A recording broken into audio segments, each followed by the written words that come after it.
Halo semuanya, untuk materi hari ini kita akan membahas mengenai jenis-jenis pasar. Kita kan udah tahu kalau misalnya lihat di gambar di samping di sini ya, ada penjual, ada pembeli. Berarti kita bisa simpulkan ya kalau pasar itu tempat bertemunya antara penjual dan pembeli ya. Tentunya untuk memasarkan produk gitu ya, untuk membeli ataupun menjual produk gitu ya. Dan pastinya di pasar ini ada interaksi tawar-menawar gitu ya. Nah, kita akan membahas pasar berdasarkan beberapa kategori ya. Nah, kategori yang pertama berdasarkan fisiknya dulu. Kalau berdasarkan fisik itu, pasar dibagi menjadi pasar nyata dan pasar abstrak. Bedanya apa sih? Kalau pasar nyata berarti terjadi langsung transaksi tawar-menawar atau kegiatan jual-beli. Contohnya apa? Contohnya pasar tradisional. Nah, yang kedua pasar abstrak. Kalau pasar abstrak ini hanya memperlihatkan contoh barang yang dijual. Contohnya itu kayak gimana sih? Misalnya dari gambarnya saja, atau misalnya dari datanya saja gitu ya. Paling gampang contohnya itu kayak marketplace gitu ya, atau telemarket ataupun all shop gitu ya. Atau juga pasar modal, ini masuk ke pasar abstrak. Nah, kategori yang kedua, barang yang diperjualbelikan. Ada pasar barang konsumsi, berarti barang konsumsi itu apa aja? Bisa sayur, bisa buah, bisa daging, ataupun lain-lain yang kita konsumsi ya. Selanjutnya ada pasar barang produksi. Ya, ini untuk memproduksi, yang belinya biasanya adalah produsen lagi. Contohnya nih, penjahit mau memproduksi baju, dia beli ke pasar yang menjual kain gitu contohnya. Nah, kategori yang ketiga berdasarkan luas distribusinya. Pertama ada pasar lokal, kedua ada pasar nasional, ketiga ada pasar internasional. Nah, kategori yang keempat berdasarkan waktu terjadinya ada pasar harian, pasar mingguan, pasar bulanan, dan pasar tahunan. Nah, yang kategori kelima ada strukturnya. Ini akan kita bahas lebih mendetail ya. Ada persaingan sempurna yang pertama, yang kedua ada monopoli dan monopsoni, yang ketiga ada oligopoli dan oligopsoni, yang keempat ada monopolistik. Kita bahas dari struktur yang pertama. Kita lihat dulu bagannya ya. Kalau misalnya kita lihat monopoli, berarti ada satu penjual saja. Kalau oligopoli, ada beberapa penjual. Kalau pasar persaingan sempurna, produknya yang dijual sifatnya homogen. Kalau di pasar persaingan monopolistik, produknya terdiferensiasi. Oke, kita mulai dari struktur yang pertama, pasar persaingan sempurna. Yaitu pasar yang jumlah penjual dan pembelinya sangat banyak dan tidak dapat mempengaruhi harga. Sehingga di pasar merupakan interaksi antara permintaan dan penawaran. Ciri yang pertama, jumlah penjual dan pembeli sangat banyak. Yang kedua, barang dan jasa yang diperjualbelikan bersifat homogen. Maksudnya homogen itu berarti sejenis barangnya gitu ya.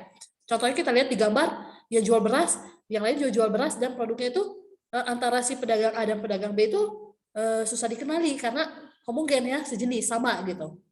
Nah, selanjutnya ciri yang ketiga, pembeli dan penjual mengetahui keadaan pasar dengan baik ya. Jadi kalau misalnya kita lihat dari sisi penjual, si penjual itu udah tahu kalau misalnya selera konsumen itu kayak gimana di pasar tuh ya. Udah tahu harganya yang ditetapkan untuk harga jual itu segimana, udah tahu gitu ya. Begitupun pembeli juga udah tahu seleranya, udah tahu barang apa aja yang dijual di pasar persaingan sempurna dan harganya juga berapa gitu ya. Ciri selanjutnya, pembeli dan penjual bebas keluar masuk pasar. Maksudnya kayak gimana sih? Jadi kalau misalnya ada kita gitu ya, kita asumsikan kita ingin menjadi pedagang di pasar itu mudah sekali gitu ya. Ataupun kita mau udahan lah belanja berdagang di pasarnya, saya mau ganti bisnis yang lain, itu juga mudah sekali gitu ya. Karena apa? Karena biayanya rendah. Selain itu tidak ada aturan-aturan yang melarang itu gitu ya. Selanjutnya, ciri yang terakhir adalah tidak ada campur tangan pemerintah. Nah, kelebihan dan kelemahan pasar persaingan sempurna apa saja sih? Kelebihannya, pembeli bebas memilih dan membeli barang karena tersedia banyak, gitu ya. Kalau misalnya dia nggak suka dengan barang di toko A, misalnya dia bisa ke toko B walaupun barangnya sejenis, gitu ya. Mungkin tidak suka dengan keramahan pedagangnya. Jadi dia bebas gitu ya, mau milih di mana saja gitu ya. Yang kedua, tidak adanya persaingan antar penjual di pasar, tentu tidak ada ya, karena apa? Karena produk yang dijual juga sama gitu ya bentuknya. Yang ketiga, konsumen merasa puas mengkonsumsi produk karena kualitas dan harga terjamin, karena mereka tahu informasi yang lengkap di pasar. Yang keempat, penjual tidak memerlukan iklan. Jelas tidak diperlukan ya, karena produknya juga sama gitu ya. Jadi ngapain diiklanin gitu ya. Dan yang kelima, pasar persaingan sempurna memaksimalkan efisiensi. Tapi kelemahannya juga ada ya. Yang pertama, barang yang homogen membuat pilihan konsumen terbatas karena ya nggak ada barang yang coraknya berbeda lagi gitu ya. Yang kedua, pasar ini tidak mendorong inovasi dalam produksi. Yang ketiga, kemajuan iptek menimbulkan persaingan antar produsen. Yang keempat, pasar gelap atau black market akan muncul sewaktu-waktu. Dan yang kelima, ada kalanya persaingan sempurna menimbulkan biaya sosial. Ya, contohnya masih biaya sosial biasanya timbul dari si konsumennya, misalnya gengsi gitu ya, becek-becekan ke pasar tradisional. Contohnya itu ya. Kita lanjut ke pasar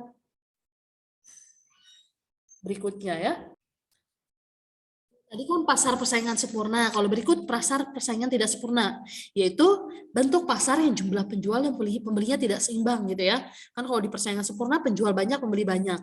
Kalau di sini tidak seimbang. Nah, ini adalah struktur-struktur ketiga berikutnya ya. Pas saja sih. Yang pertama itu ada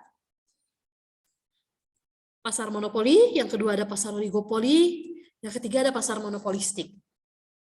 Kita bahas pasar monopoli dulu. Tadi udah jelas ya, pasar monopoli itu satu penjual, banyak pembeli gitu ya. Jadi pasar yang kuasai satu penjual saja dalam perusahaan di industri tersebut, tapi tidak ada barang penggantinya gitu ya. Kalau kita lihat apa sih cirinya? Contohnya ya ini PLN. Dia cuma satu doang ya di Indonesia. Terus nggak ada barang pengganti PLN gitu ya. Kita kalau misalnya listrik di rumah aliran, ya udah kita nggak bisa beli ke perusahaan lain lagi ya pengganti listrik di rumah gitu ya. Nah, jadi ciri pasar monopoli yang pertama hanya terdapat satu penjual, yang kedua harga ditentukan penjual. Kalau kita lihat nih ya, PLN kan menentukan harga. Kalau misalnya bulan depan PLN naikin tarif listriknya 3 kali lipat ya, kita juga nggak bisa beralih ke penjual lain gitu ya.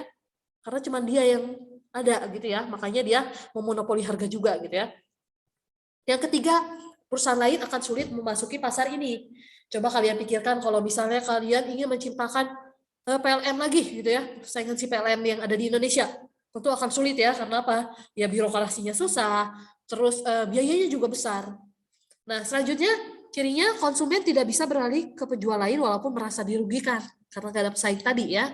Dan ciri yang lain bisa muncul kerugian bagi masyarakat karena adanya harga jual yang tinggi. Kalau kita lihat di Indonesia sendiri selain PLN yang termasuk pasar monopoli juga ada Pertamina gitu ya. Nah, kalau kita perhatikan lagi sebenarnya kenapa sih yang cenderung pasar monopoli ini diambil oleh pemerintah? Karena apa? Dikuasai pemerintah ya melalui BUMN berarti ya. Karena cenderung keberadaan BUMN di sini ya untuk produk-produk monopoli ini untuk menguasai hajat hidup orang banyak supaya tidak dimonopoli oleh perusahaan swasta gitu ya.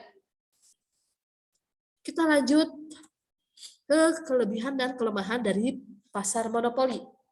Yang pertama, kelebihannya ya, menghindari produk tiruan. Pasti kita tidak pernah ya atau jarang menemukan produk tiruan dari PLN ya, kecuali misalnya kamu di rumah bisa menciptakan panel surya sendiri gitu ya. Jadi ketika aliran otomatis menyala gitu si panel surya. Itu jarang terjadi cenderungnya ya. Yang kedua, perusahaan mampu menghasilkan keuntungan besar atau menurunkan skala ekonomi. Yang ketiga, terjaganya kesinambungan stabilitas perusahaan.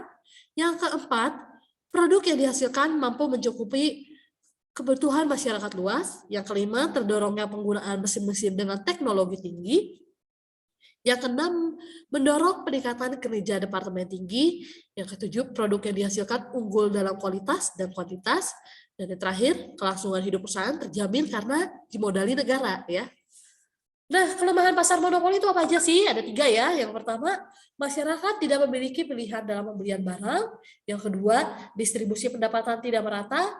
Yang ketiga, adanya eksploitasi pembelian melalui penetapan harga oleh si produsen. Nah, tadi Pertamina ya, salah satu contoh pasar monopoli. Kita beralih ke pasar berikutnya, yaitu pasar oligopoli. Berarti di sini adalah pasar yang terdiri atas beberapa perusahaan dalam memenuhi permintaan pasar ya. Cenderung di pasar oligopoli itu si produsen itu sedikit gitu ya, nggak sebanyak di pasar persaingan sempurna ya. Kita lihat saja ke cirinya ya, hanya ada beberapa penjual yang menguasai pasar, biasanya kurang dari 10 gitu ya. Selanjutnya, barang yang diperjualbelikan bisa bersifat homogen atau berbeda corak. Yang ketiga, sulit dimasuki perusahaan baru. Yang keempat, satu di antara oligopoli terdapat market leader gitu ya. Dan ciri selanjutnya, iklan merupakan sarana penting dalam memasarkan produknya. Jadi cenderung kadang-kadang perang iklan juga di pasar oligopoli. Selanjutnya, cirinya keputusan harga satu perusahaan dapat mempengaruhi harga perusahaan lain. Dan yang terakhir, cirinya banyak pembelinya, ya. Kalau kita lihat di gambar di sini ada pasar oligopoli itu apa aja sih contohnya?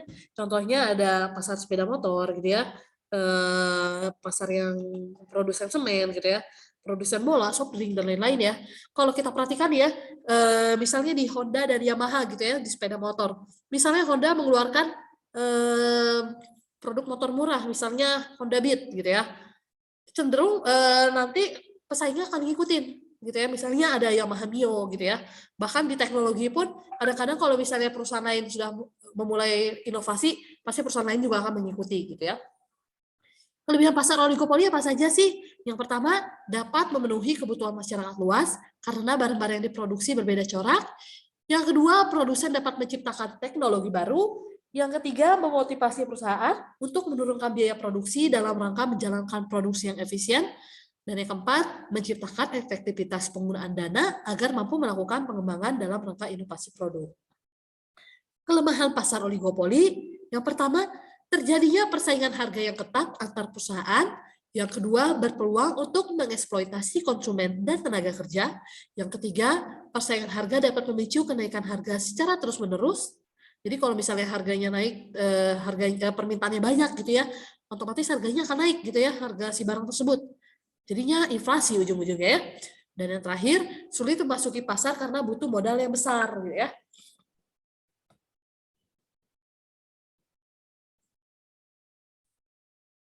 Selanjutnya ada pasar monopolistik, yaitu pasar yang terdapat banyak produsen, tetapi tiap produsen memiliki diferensiasi produk baik pada merek maupun kemasannya. Ciri yang pertama, tadi ada terdapat banyak penjual atau produsen di pasar. Kalau kita perhatikan di oligopoli kan biasanya di bawah 10, kalau di monopolistik si penjualnya bisa lebih dari 10 atau lebih banyak dari oligopoli.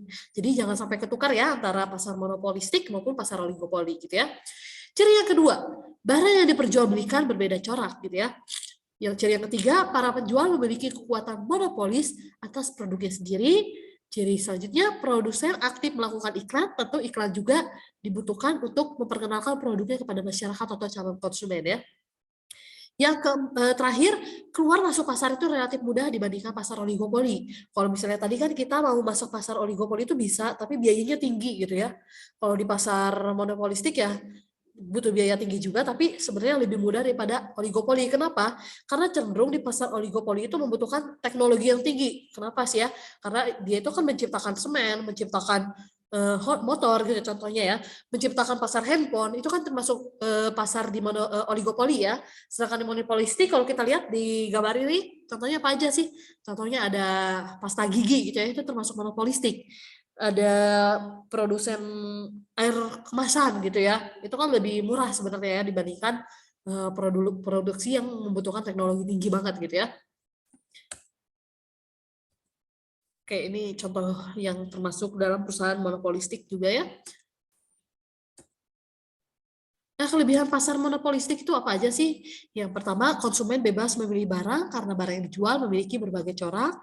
Yang kedua, persaingan usaha memicu kreativitas dan produktivitas. Yang ketiga, pemilihan barang didasari jenis, mutu, model, dan harga.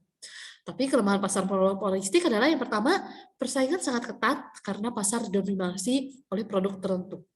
Yang kedua, memungkinkan perusahaan melakukan kegiatan operasional secara tidak efisien karena membutuhkan iklan atau promosi yang besar gitu ya. Selanjutnya ada pasar duopoli, berarti ini ada dua gitu ya. Kita lihat dari bahasanya ya duopoli gitu ya. Jadi suatu pasar di mana penawaran suatu barang itu dikuasai oleh dua perusahaan saja. Contohnya ada Telkom, Indosat. Kenapa sih? Kan sebenarnya seluruh itu ada banyak gitu ya. tidak cuma Telkom dan Indosat, tapi kenapa mereka masuk ke pasar duopoli gitu ya? Ini karena adanya jasa sambungan langsung internasional atau SLI yang saat ini hanya dilayani oleh Telkom dan Indosat saja. Jadi XL, Tri dan lain-lainnya itu tidak masuk ke duopoli karena tidak mempunyai layanan SLI. Kita lanjut ke pasar monopsoni. Nah, ini kebalikannya dari monopoli ya. Kalau dalam monopsoni ini keadaan di mana suatu pelaku usaha yang menjadi pembeli tunggal atas barang dan jasa dalam suatu pasar komoditas. Seringkali pelaku usaha dalam pasar monopsoni memiliki kemampuan untuk menetapkan harga. Contohnya gimana sih? Kalau di monopoli kan satu penjual banyak pembeli, kalau misalnya di monopsoni banyak penjual satu pembeli. Kita lihat Teh Walini ya, kalau kalian pernah dengar. Teh Walini ini menjadi monopsoni kenapa? Karena dia adalah pembeli tunggal. Jadi kalau kalian tahu ada yang namanya PTPN 8 ya, yaitu perkebunan milik pemerintah, di mana si Walini ini dia beli tunggal untuk perkebunan tersebut ya. Jadi PTPN 8 itu ada di mana-mana gitu ya, di berbagai kota gitu ada gitu ya. Nah, si Walini lah pembelinya gitu ya. Atau contoh lainnya ada PT KAI ya. PT KAI itu adalah pembeli tunggal untuk barang-barang spare part kereta ya, tidak ada pembeli lain yang lain ya, semua diborong oleh KAI. Tapi di lain hal tersebut, kalau kita lihat Teh Walini itu selain bisa jadi monopsoni, dia juga bisa masuk kategori monopolistik juga ya. Dia kalau misalnya sebagai penjual dia masuk ke monopolistik, kalau PT KAI sebagai penjual dia bisa masuk ke monopoli juga. Oke, kita lanjut. Ada yang disebut dengan pasar duopsoni. Maksudnya apa sih? Yaitu suatu pasar di mana pembeli suatu barang atau konsumen hanyalah dua perusahaan ya. Jadi cuma dua perusahaan yang pembelinya. Contohnya apa? Contohnya adalah Telkom dan Indosat. Mereka adalah perusahaan pembeli infrastruktur untuk telekomunikasi di Indonesia. Selanjutnya ada oligopsoni, yaitu suatu pasar di mana pembelian suatu barang dilakukan oleh beberapa perusahaan. Biasanya lebih dari dua perusahaan ya. Contohnya ada Telkom, Indosat, Bakri, Telekom, Mobileye, dan Excel Comindo. Yaitu beberapa perusahaan pembeli infrastruktur telekomunikasi seluler. Oke, sekian untuk materi pasar berikut. Terima kasih semuanya sudah menonton videonya sampai selesai. Tuhan memberkati.